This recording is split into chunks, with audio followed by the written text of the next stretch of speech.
Good morning. Well, it's been a very odd year for golf, hasn't it, with a very long dry spell.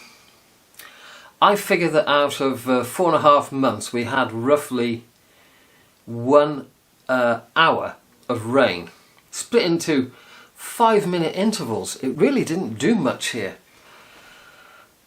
I've seen pictures of greens which were completely dead, golf courses without irrigation where the greens are just bare and cracked up, big cracks down the middle of a green because they've just dried out. You've seen the yellow fairways on my videos, and you've seen tees which were more dust than grass. There's one course near here that's been playing off winter mats this summer because they didn't have tees worthy of putting a tee peg in. And another one who went to winter rules in the middle of summer because they didn't have any grass on the fairways. Fortunately, everywhere I visited was okay. Not brilliant, but okay compared to the others. And Lillybrook has stood up rather well. The 2 irrigation ponds were almost emptied. Thank goodness we're getting a bit of rain now, because that's a double-edged sword. They don't have to water the greens, and it's putting some water in the ponds. But it's going to take until April next year for them to fill up again. And the danger is if we wish for the rain to fill up the irrigation ponds, we might get that much rain that the course is closed. So you just can't win. But I'd say that we're all on the road back to recovery now, and all of a sudden golf is starting to play a little bit easier again. Now that when your ball hits the fairway, it stays in the fairway. I didn't play much this summer. I wasn't getting much enjoyment out of the game. I did enough to play a few comps and continue making videos. But outside of that, I just didn't want to play. With the ball running into trouble, even off a good drive, I wasn't particularly interested in playing.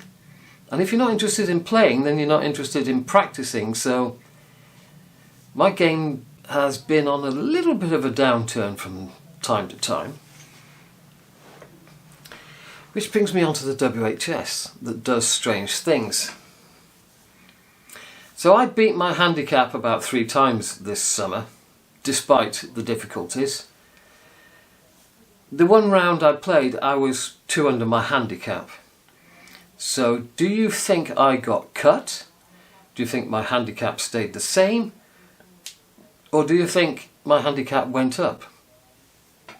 Well, it went up.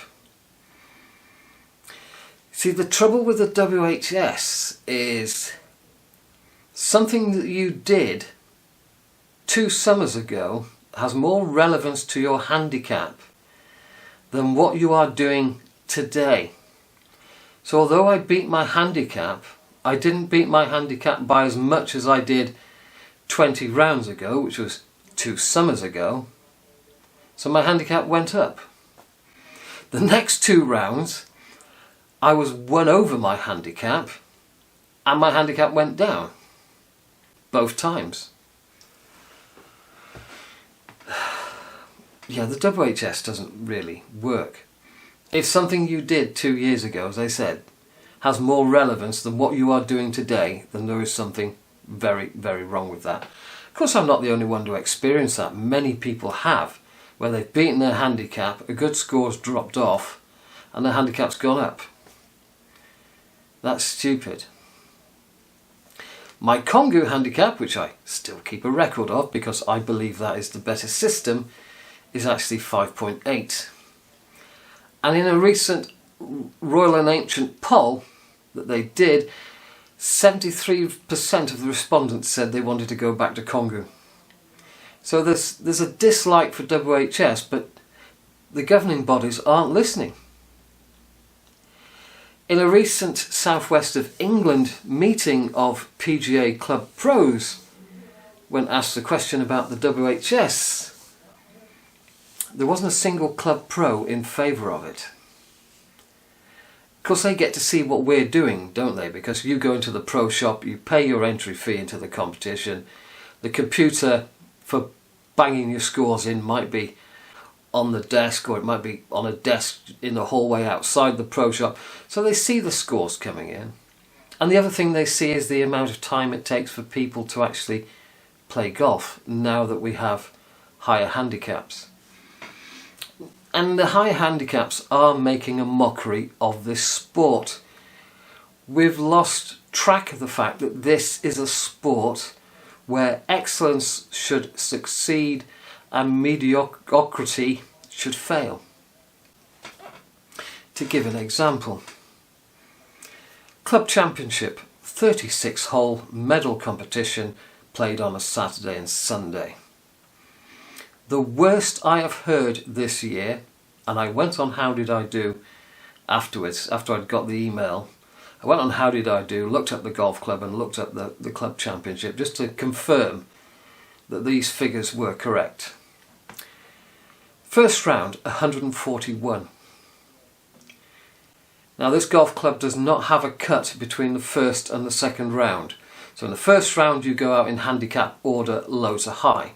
So this person would have been at the back of the field with their, I think their handicap index was 52. Then on the Sunday you go out in score order high to low. So this person went out first on Sunday morning. And to go with their 141, they added 147, more than twice the par of the course, which means that they were taking 6 shots on a par 3, 8 shots on a par 4, 10 shots on a par 5, plus a little bit extra. And it took them 6 hours and 10 minutes, apparently, to compile this 147. We've gone from being a sport to being a pedestrian activity. Now there is a place everywhere in golf for beginner golfers. We all start from somewhere, including myself, including Rory McIlroy and Scotty Scheffler. They all started somewhere. But when I started as a beginner golfer, you went out and you played golf.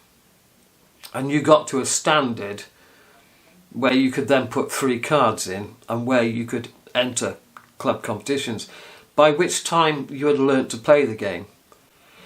Now you can join a club, put 3 cards in, get that maximum 54 index and instantly get into competitions where you will become a pain in the backside to everyone else. So this inclusivity of the higher handicaps, it's not really about getting people into golf. It's about getting money into golf clubs.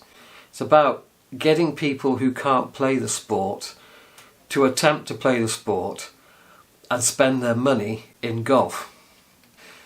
So that is a big issue with these new modern exceptionally high handicaps, is that the people who have them aren't actually playing golf. They're clunking a ball with a lump of metal on a stick. And, you know, we've lost sight of the fact that golf is a sport. Of course, the big problem with the WHS is it is, in its design, it will give you a handicap that is too high. And the reason for that is anything that you shoot under your handicap is averaged out over 8 counting scores. So if you shoot 8 under and you are a category 4 golfer, for instance, under Kongu you would be cut 3.2. Under the WHS you might only be cut 1.2 or 1.3. Something of that order, because your low round is averaged out, your handicap doesn't go down. It's incredibly difficult to get your handicap down. I know players who are desperate to get better, or rather have their handicap reflect their ability, because they know they're better, but every time they put a good card in, it gets averaged out. And whilst I struggled with the hard ground this summer, some people haven't. I've seen scores of 7 under, and 8 under, and 9, 10, 11, 12, and even 13 under. Mind you, the person who shot 13 under their handicap didn't break 90. They have one of those super duper high handicaps. But you just don't get cut unless you are putting in every single round of 7, 8 under your handicap. It barely moves downwards. There is another side of the coin as well. I played with a mate on in the last competition, which was about 10 days ago, I think it was. And we were talking about handicaps afterwards, and I said, well, my handicap will go up today because I've got a good one dropping off. And he said, I've got 7 non-counting cards coming up. Because he, same as me, he'd been on the EGU website and had a look at his counting cards, the last 20 cards. He said, I got 7 non-counting cards. So no matter how badly I play over the next 7 competitions, my handicap won't go up. So that is the 2 main issues. If you really do need additional strokes back, you can't get them.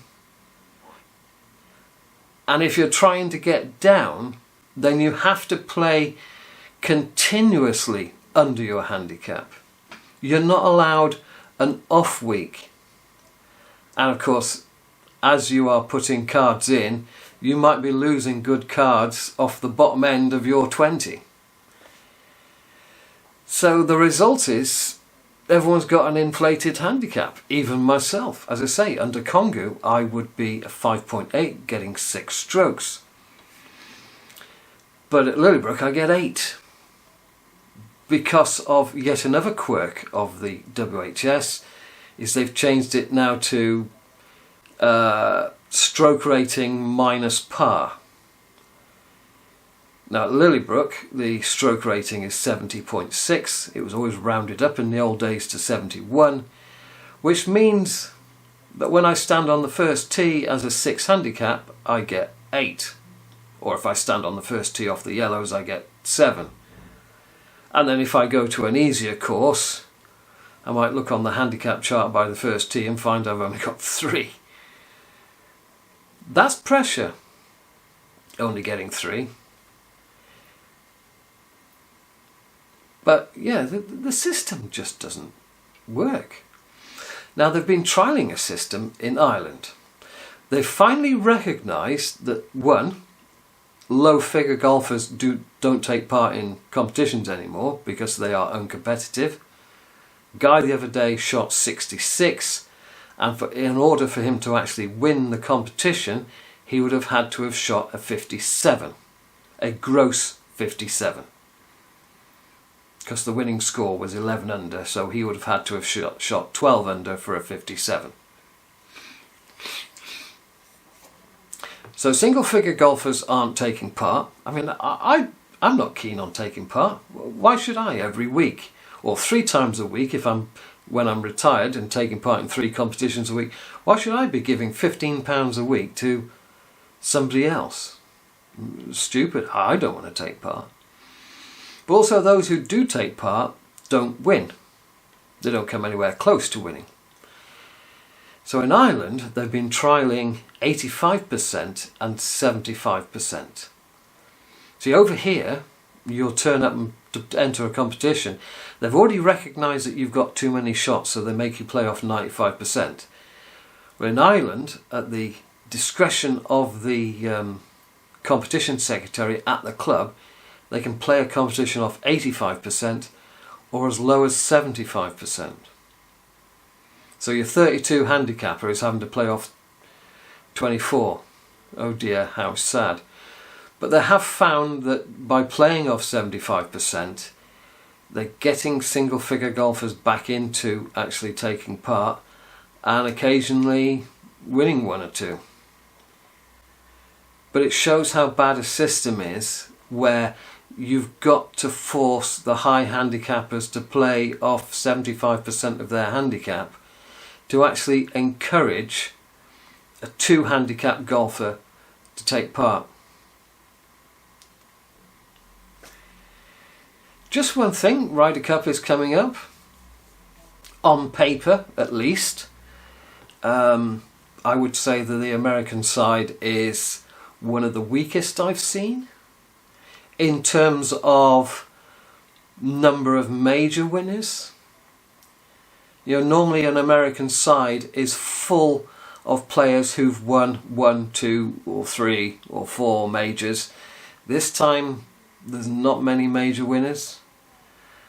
I only have one fear for the competition, and that is not the New York crowds at Bethpage. It's not the four-letter foul-mouth abuse that our players will get. It's somebody turning up and walking away with the gold trophy, just as he did with the football trophy this summer, when he should have got the replica and the real one should have gone to Chelsea, but he managed to switch it and he walked off with the real one. And if he's got 100 Secret Service men around him, who's going to stop him walking off with the Ryder Cup? Yeah? So keep a tight hold of it, whoever wins it, and don't let the bugger steal it. Ta-ra.